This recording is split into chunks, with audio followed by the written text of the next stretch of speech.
You may have noticed that over the years, I try and avoid statements like, this is the best new car, or that is the best new car. But without a doubt, the best new car that I drove in 2022 is this very blue Audi RS3. And what I love about the RS3 is that a lot of what makes the RS3 so great for about $60,000 also makes the Audi S3 really great for about 10 grand less than the model that I'm driving here, or the regular A3 really great for under $40,000. So if you're looking for an absolutely excellent, very well-rounded sedan with absolutely incredible handling and a lot of great features on the inside, you should put the A3, the S3, and the RS3 on your shopping list. And if you can afford it, get the RS3. I would buy this over every other subcompact luxury crossover in the United States. This is better than a Golf R. It's better than a Civic Type R. It is better than the Mercedes-Benz CLA AMG versions, all of those. And I would argue this is also better than the next category up. I would buy an RS3 before I bought a BMW M3, an M340i, a C63 AMG if one ever returns to the United States. I would buy it over any version of the Audi A4 as well. Now, if you want to see my detailed review of the RS3, that's already on the channel. That was posted earlier in calendar year 2022. I'm just here to tell you why the RS3 is at the top of my list. Under the hood, we get 401 horsepower from a 2.5-liter 5-cylinder engine. I've always had kind of a soft spot for funky engine designs, and I have owned a Volvo with a 5-cylinder engine, actually 2 of them, but this is by far the most powerful 5-cylinder engine that's been mass-produced in the world. Now, why 5 cylinders? 5-cylinder engines make more sense than you might think. Generally speaking, a 5-cylinder engine is going to be more efficient than a 6-cylinder engine. We have lower friction losses on the inside, but smoother than a 4-cylinder engine. Also, there's packaging to consider. Since this is a transverse engine vehicle, an inline 6 would be even longer and it would have troubles fitting under the hood of the A3 platform. That's why they went with the 5-cylinder. Also, there's that really unique exhaust sound.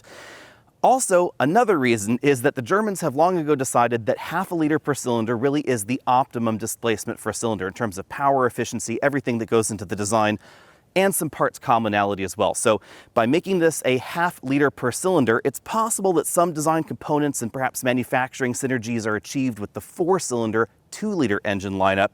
This is a 2.5-liter 5-cylinder. And if that's not enough of a reason, you could always tell people that beating under the hood of your RS3 is half of a V10 engine. The A3 is also a very pragmatically dimensioned vehicle. Interestingly, on the inside, we find about the same kind of legroom that we find in a new C-Class, or a new 3 Series, or a new Audi A4, even though on the outside it is considerably smaller. How is this magic act achieved? Well, it all has to do with that transverse engine lineup. Instead of having a front end design for a long inline 6 like we find in the BMW 3 Series, the front end can be a little bit shorter, giving you more passenger room on the inside. This front seat's adjusted for me at 6 feet tall. The front seats do appear to be a little bit thicker than in the regular A3, but I still have about 2.5 inches of legroom left. Now, this could be tricky for rear-facing child seats unless you had a shorter passenger up front, but if your kids are in forward-facing seats, then it's time to get an A3 or an RS3. Now, clearly, one reason to get the next size category up in the sedan lineup in the Audi world is for a wider rear bench. You will find more room for 3 people in that A4, but more headroom is found in here than in a surprising number of vehicles. Actually, the theoretically full-size Toyota Crown I was just in earlier today had less headroom in the middle than we find in this A3.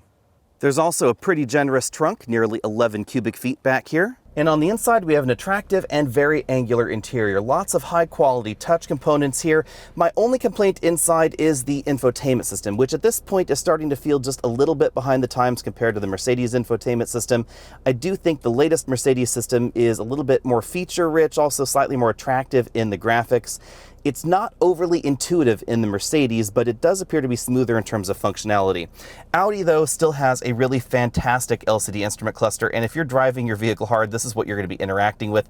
We still have features like that gorgeous Google Map display. Keep in mind, you will have to pay for that afterwards, after that trial period has been exceeded.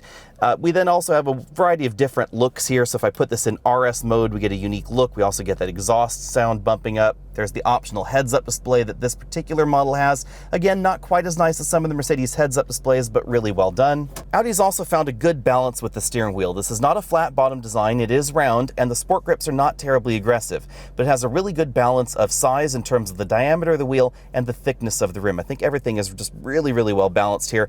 Plastic paddle shifters on the back of the steering wheel. I do wish these were a little bit larger and perhaps had more of a magnesium feel to them. These controls refer to that LCD instrument cluster cluster. We then have some infotainment controls on the right side, direct access to the various RS functions over here. And as you can see, you can adjust these RS modes. So you can adjust the rear's torque splitter, that's the torque vectoring system in the back. You can adjust the suspension, the engine sound, stability control, etc. You can also adjust that over here for the performance mode. There's a little bit less adjustability in that mode, or you could just select auto, let the car do it all for you, or there's also a comfort mode there as well. If we choose RS Torque Rear, that's basically drift mode, and that's when this turns into an absolutely insane machine. We then have the controls for the climate control below. Again, lots of square controls there, lots of angles going on here. A fairly attractive shifter design. This is definitely easier to deal with than most of the push-button shifters we find, and Audi has moved their volume controls over here to a place where the passenger's knee won't bump them. I do find this a little bit funky. You have to kind of rotate your finger around that control. It's a touch-sensitive control for the volume, but then get track, forward, backward, mute, etc. Cup holders are pretty decent for an Audi vehicle. We get two of them. You can slide that armrest back and see those two cup holders right there. And although I do wish that the bolstering in this vehicle was adjustable for a wider range of different driver and passenger sizes, for me, this driver and front passenger seat are absolutely perfect. The RS3 is, of course, all about driving, and this is just buckets of fun. 0 to 60, 3.3 seconds. That's already insane. 6 to 0 stopping distance, just 101 feet. That is one of the shortest stopping distances I've ever recorded. Handling ability that is just mind-blowing. Keep in mind, this is ostensibly a front-wheel drive platform. The A3 is available as a front-wheel drive model, and the things that Audi has made this vehicle able to do are just mind-blowing when you keep that in mind. And that's part of why we have 265 width tires up front, 245s in the rear. These are staggered in the reverse direction of most performance vehicles. The wider tires up front really eliminate the understeer that you can get in neutral handling corner situations, and then the extra power we get on the rear make this like a tail-happy rear-wheel drive vehicle if you start to push it harder. This combination is just absolutely bonkers, and keep in mind that all of this is happening in a vehicle that starts under $60,000. So instead of a BMW M340i, which is just fine, it's kind of boring, I guess you could say, this is just so much more fun. It feels so much more lively, and weird twist, this feels more lively out on the road than many rear-wheel drive cars do because of the way that that torque vectoring rear axle can work. It can overdrive the wheels, make them spin faster than the front wheels, and then it can send all of that power to a single rear wheel. So in a corner, you can floor it and you can get the rear end to step out a little bit, but if you back off on the throttle, all of a sudden it becomes very mild-mannered. And that's not in spite of the fact that this has more weight on the front axle than on the rear. It's actually because of that, and that's part of what makes the handling nature of this so predictable and so much fun. You can get the rear end to step out when you want to, and you can get it to come right back in line when you want it to as well. Then there's the daily driver livability. If I just pop this back into comfort mode, the suspension is really shockingly comfortable, even though we have 30 series tires up front.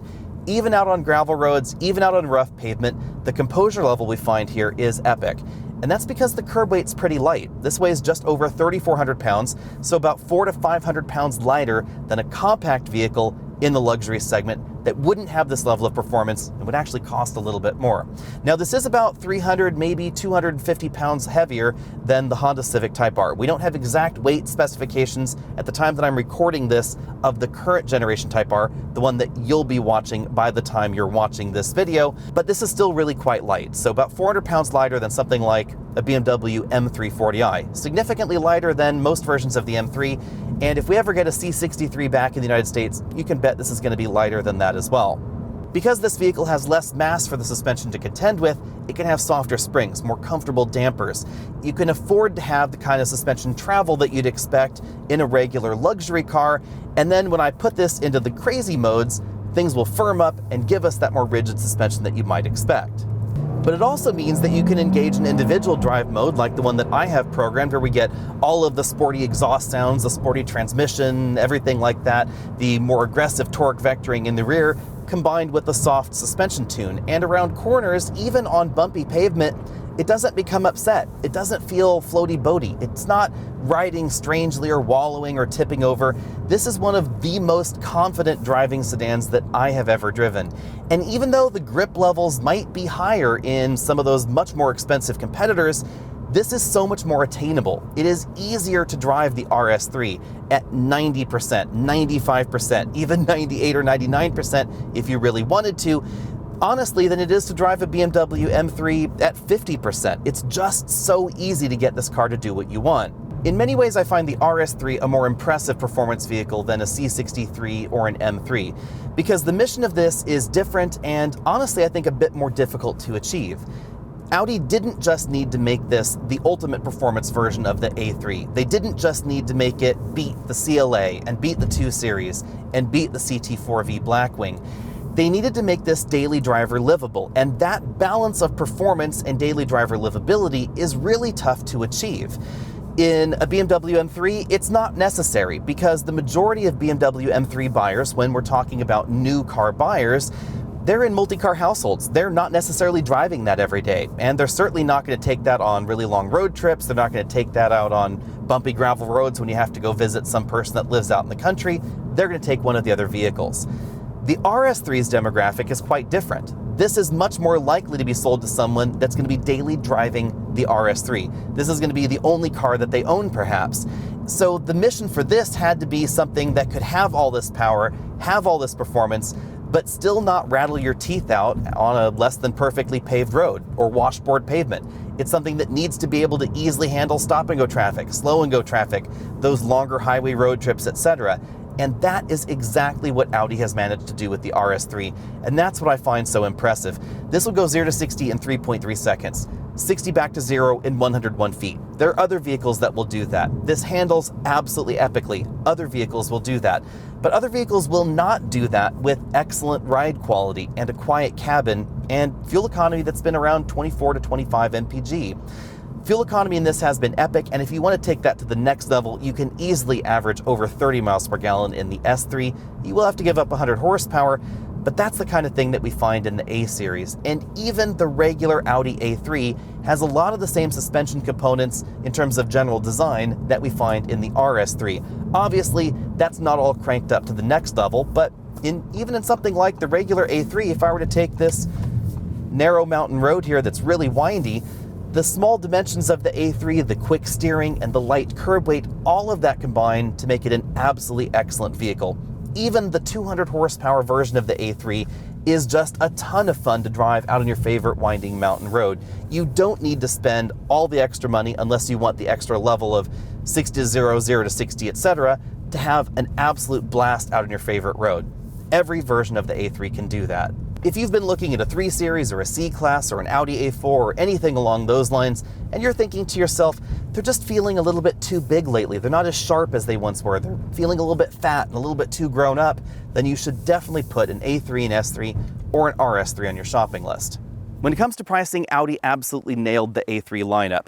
The RS3 here starts just under $60,000. The only option I would probably get would be the upgraded tire option.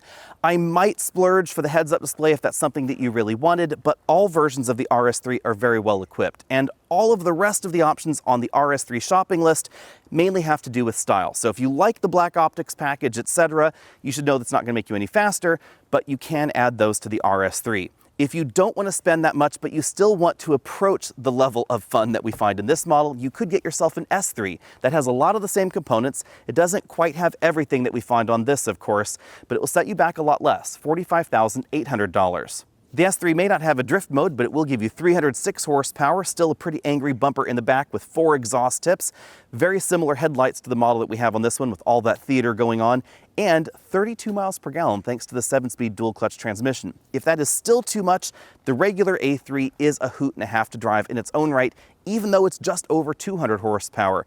That's available for $36,800 with all-wheel drive. Fuel economy goes up to 36 miles per gallon, and that's about the same price as the average new car in America. Honestly, the average new vehicle in America in 2022 is somewhere between a regular A3 and an S3. So if you're shopping for something like a Camry, you're not sure you need a back seat quite that big, you should simply get an Audi A3 instead. And I would say if you're shopping for really anything in the $35,000 to $45,000 or maybe $50,000 price range, this should absolutely be on your shopping list. And if you can stomach it, if you're shopping for the next level in performance, something like a BMW M3, or if you're taking a look at a Cadillac CT4 or CT5 V or V Blackwing, you should have an open mind and just give the RS3 a try, because you'll save some money and you will have an absolutely insane amount of fun. This is so light, it's so nimble out on the road, the handling is absolutely insane.